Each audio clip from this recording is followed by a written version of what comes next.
நம்ம 2 பேர் பையங்க. எல்லாம் 4 மணிட்டு தான் இருக்கு. என் 4 மணி எங்க பையங்க? கவலைப்படாத, 3 பேர் ட்ரெஸ்ஸும் ஒரே பையில போட்டு கொடுத்துட்டேன். ஏன்? சின்ன பொண்ணு. சொல்லுங்க. குடி. ஆச்சுப்பாங்க. குடி பக்கி. இப்படி 3 பேர் ட்ரெஸ்ஸையும் ஒரே பையில போட்டு கொடுத்தா தானே யார் எந்த ட்ரெஸ் வாங்கினான்னு அவளுக்கு தெரியாது.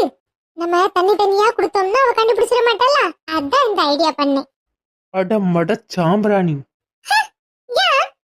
நம்ம 3 பேர் பையன் உங்க கையில தானே இருந்து? ஆமா. அவரோர் பையில அவரோர் பேர எழுதிருந்து. இல்ல. நம்ம 3 பேர் பையும் நீங்களே கொடுத்திருந்தேன்னு வச்சுக்கோங்களேன். அப்புறம் மீராக்கு எப்படி தெரியும் யார் ட்ரெஸ் யார் வாங்கி கொடுத்தாருன்னு? என்னமோ சாதனை பண்ண மாதிரி மூஞ்ச பாரு. அடடா, ஆமா சின்ன பொண்ணு, இப்பதான் எனக்கு புரியுது. நீ சொன்ன மாதிரி பேர எழுதி வச்சிருந்தோம் அந்த பையிலெல்லாம். சின்ன விஷயம்தான், ஆனா மண்டையில இருந்து ஸ்லிப் ஆயிட்டு பாத்தியா? எப்படி ஸ்லிப் ஆகாம இருக்கும்? மண்டையில களிமண்ணு தானே இருக்கு.